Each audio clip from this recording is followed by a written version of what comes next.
नमस्कार। तो सीटेट का एग्जाम बिल्कुल सर पर है और यकीनन बाल विकास में पूरे नंबर लाने हैं। इसके लिए लेव वाइगॉत्स्की की थ्योरी को समझना बहुत बहुत जरूरी है। तो चलिए आज इस थ्योरी को इतने आसान तरीके से समझते हैं कि एग्जाम में इससे जुड़ा कोई भी सवाल आ जाए वो छूटेगा नहीं। तो ये है लेव वाइगॉत्स्की, एक रशियन साइकोलॉजिस्ट जिन्होंने एजुकेशन के बारे में हमारी पूरी सोच ही बदल दी। उनका एक सीधा सा फंडा था, हमारा दिमाग कोई खाली डिब्बा नहीं है जिसे बस ज्ञान से भरना है।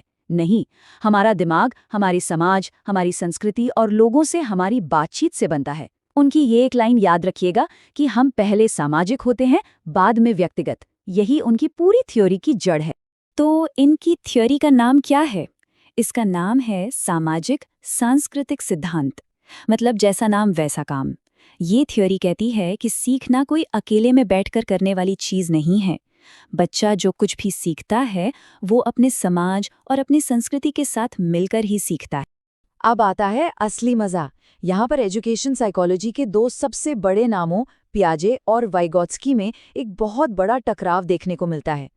देखिए, पियाजे का मानना था कि बच्चे का दिमागी विकास पहले होता है और उसके बाद वो चीजें सीखता है। लेकिन वाइगॉत्स्की ने आकर पूरी बाजी ही पलट दी। उन्होंने कहा, नहीं, बिल्कुल उल्टा, सीखना ही विकास को आगे धकेलता है।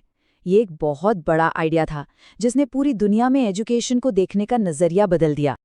अच्छा, अब जिस कॉन्सेप्ट की हम बात करने वाले हैं उस पर तो आप स्टार मार्क लगा लीजिए। ये CTET का फेवरेट टॉपिक है। ये है वाइगॉत्स्की का सबसे जरूरी कॉन्सेप्ट, समीपस्थ विकास का क्षेत्र, या जिसे हम शॉर्ट में कहते हैं ZPD। आप इसे सीखने का मैजिक जोन या स्वीट स्पॉट भी कह सकते हैं। चलिए इस तस्वीर को देखते हैं, सब कुछ क्लियर हो जाएगा। ये जो सबसे अंदर वाला सर्कल है, ये वो काम है जो बच्चा खुद से बिना किसी की मदद के कर सकता है। मान लीजिए 2 और 2 को जोड़ना। और ये जो सबसे बाहर वाला सर्कल है, ये वो काम है जो वो अभी बिल्कुल नहीं कर सकता, चाहे कितनी भी मदद दे दो, जैसे कि अलजेब्रा। पर इन दोनों के बीच का ये जो एरिया है, यही है ZPD। यही वो जगह है जहां असली जादू होता है, जहां बच्चा थोड़ी सी मदद से कुछ नया सीख सकता है, जैसे कि गुणा करना। एक टीचर का असली काम इसी ZPD में होता है। ठीक है, तो ZPD में बच्चा सीखेगा, पर मदद से। सवाल ये है कि ये मदद करेगा कौन और करेगा कैसे? इसके जवाब के लिए वाइगॉत्स्की ने हमें 2 और जबरदस्त टूल दिए हैं, MKO और स्कैफोल्डिंग। MKO सुनने में थोड़ा भारी लगता है, पर है बहुत सिंपल। इसका मतलब है मोर नॉलेजेबल अदर, यानी कोई भी इंसान या आज के ज़माने में कोई मशीन भी जिसे बच्चे से उस टॉपिक के बारे में ज़्यादा पता हो। ये कोई टीचर हो सकता है, मम्मी पापा हो सकते हैं, बड़ा भाई बहन, या उसका कोई दोस्त भी हो सकता है। MKO का काम बस इतना है कि वो बच्चे को ZPD के अंदर सीखने में हेल्प करे। तो ये MKO मदद करता कैसे है? वो करता है स्कैफोल्डिंग के जरिए। ये स्कैफोल्डिंग शब्द बिल्डिंग बनाने से आया है। जैसे एक इमारत बनाने के लिए मचान लगाया जाता है और काम पूरा होते ही उसे हटा लेते हैं, है ना? बस सीखने में भी यही होता है। स्कैफोल्डिंग वो टेम्पररी हेल्प है, वो इशारे, वो छोटे छोटे हिंट्स हैं जो MKO बच्चे को देता है। और जैसे ही बच्चा सीखने लगता है, ये मदद धीरे धीरे हटा ली जाती है। एक बात गांठ बांध लीजिए, स्कैफोल्डिंग का मतलब जवाब बताना नहीं है, सिर्फ रास्ता दिखाना है। चलिए अब एक छोटा सा सवाल। CTET में बिल्कुल ऐसा ही सवाल आ सकता है। एक टीचर बच्चे को एक पजल सॉल्व करने के लिए इशारे दे रही है, उसे छोटे छोटे क्लू दे रही है, पर पजल खुद सॉल्व नहीं कर रही। तो ये टीचर क्या कर रही है? क्या ये ZPD है, MKO है या स्कैफोल्डिंग है? थोड़ा सोचिए। जी हाँ, बिल्कुल सही, ये स्कैफोल्डिंग का परफेक्ट एग्जाम्पल है। ZPD, MKO, स्कैफोल्डिंग, ये सब तो ठीक है, पर वाइगॉत्स्की के हिसाब से सीखने का जो सबसे बड़ा, सबसे पावरफुल औजार है, वो क्या है? वो है भाषा, लैंग्वेज। इस इमेज को देखिए, ये बहुत कुछ कहती है। वाइगॉत्स्की कहते हैं कि जब बच्चा पैदा होता है तो उसकी सोच और उसकी भाषा 2 अलग-अलग पटरियों पर चलती हैं। लेकिन करीब 3 साल की उम्र के आसपास ये दोनों पटरियां मिल जाती हैं और यहीं से शुरू होता है मौखिक विचार, यानी वर्बल थॉट। अब बच्चा शब्दों में सोचने लगता है और अपनी सोच को शब्दों में बयां करने लगता है। आपने छोटे बच्चों को देखा है, खेलते खेलते खुद से ही बातें करते हैं। नहीं नहीं, ये वाला ब्लॉक यहाँ नहीं, वहां लगेगा।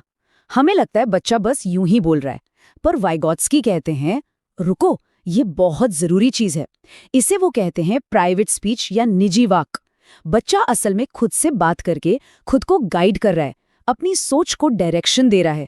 ये खुद को कंट्रोल करने यानी सेल्फ रेगुलेशन की तरफ एक बहुत बड़ा कदम है। तो हमने ZPD, MKO, भाषा, इन सब की बात कर ली, पर ये सब जुड़कर एक बच्चे के दिमाग में कैसे फिट होते हैं? चलिए अब पूरी पिक्चर को एक साथ देखते हैं। वाइगोत्स्की एक मास्टर रूल देते हैं जो इन सबको एक साथ बांध देता है।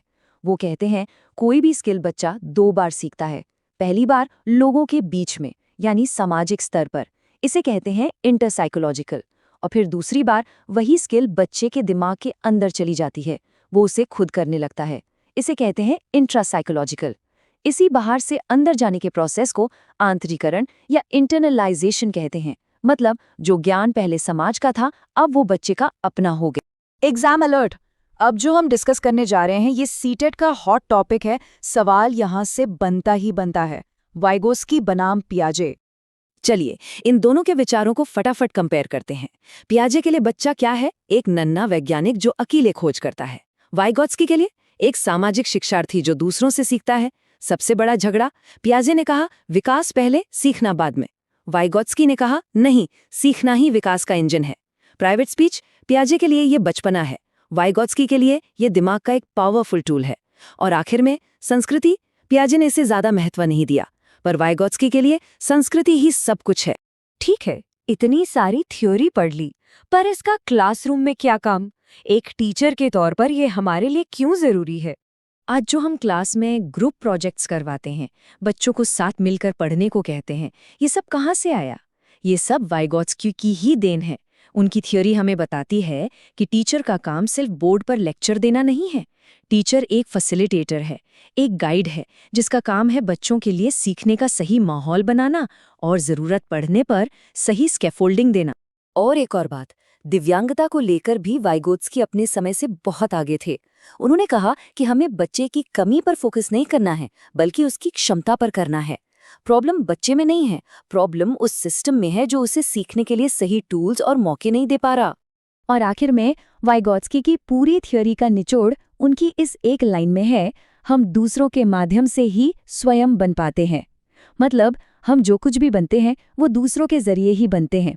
तो याद रखिए, सीखना अकेले का सफर नहीं, एक सामाजिक यात्रा है। इस एक विचार को पकड़कर चलिए और सीटेट में वाइगोत्स्की का कोई भी सवाल आपका गलत नहीं होगा। बहुत बहुत शुभकामनाएं। उम्मीद है आपको हमारा ये प्रयास पसंद आया होगा। हमें खुशी होगी अगर आप इसे अपने दोस्तों के साथ साझा करेंगे। तो वीडियो को लाइक और चैनल को सब्सक्राइब करना ना भूलें। तो मिलते हैं अगली वीडियो में। तब तक के लिए thank you and good bye दोस्तों।